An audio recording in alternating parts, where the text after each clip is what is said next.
Pas mal de personnes ont eu à traiter du sujet du mariage, de l'alliance entre l'homme et la femme.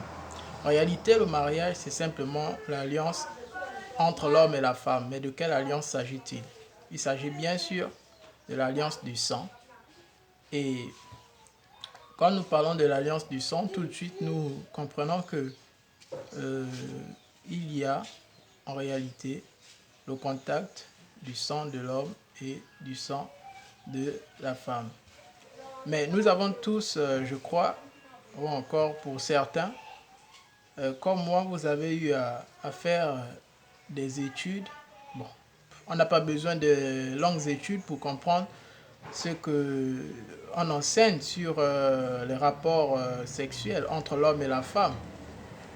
Déjà, nous savons tous que en classe de, je crois, c'était en classe de quatrième ou troisième, où on nous apprend en fait que en SVT que le rapport sexuel entraîne des lésions lorsque vous le faites naturellement sans moyen contraceptif. Donc du coup, lorsqu'elle entraîne des lésions, c'est en fait par le frottement, le va-et-vient. Lorsqu'elle entraîne des lésions, en ce moment, il y a mélange de sang. C'est pourquoi on peut avoir une maladie telles que le VIH-Sida ou encore les IST, les infections sexuellement transmissibles. C'est généralement par le sang. 90%, je peux dire, c'est par le sang, le lien du sang, parce qu'ils n'ont pas utilisé un moyen contraceptif et ils se sont mis ensemble sans pourtant tenir compte de cela. Donc, à travers le sang, c'est-à-dire les lésions, le frottement, les va-et-vient, il y a eu des lésions qui se sont faites et il y a eu partage de sang. C'est là où nous comprenons que le rapport sexuel est une alliance de sang.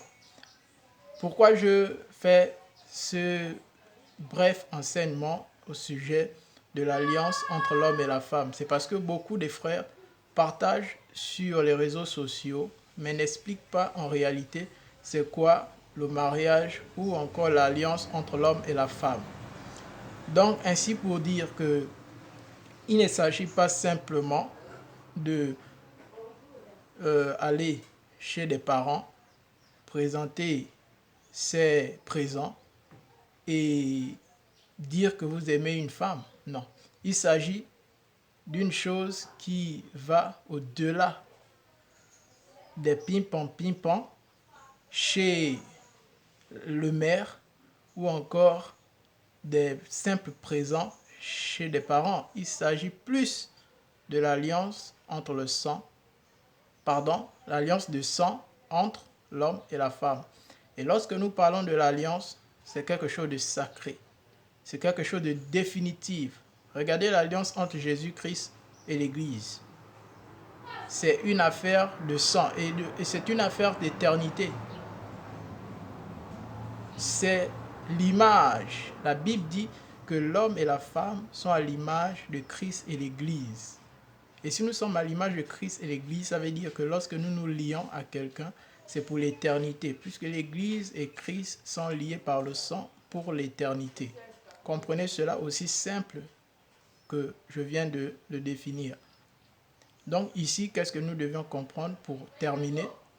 C'est que vous qui êtes liés à une femme par le rapport sexuel, sachez que vous êtes liés par le sang.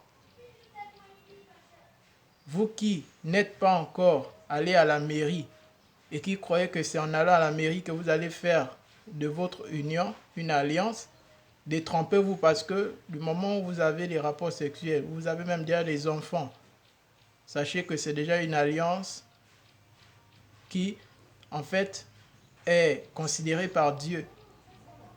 Mais si vous êtes encore dans les adultères, c'est-à-dire si vous voyez encore d'autres personnes en dehors de celle-ci, vous êtes dans le cadre de l'adultère.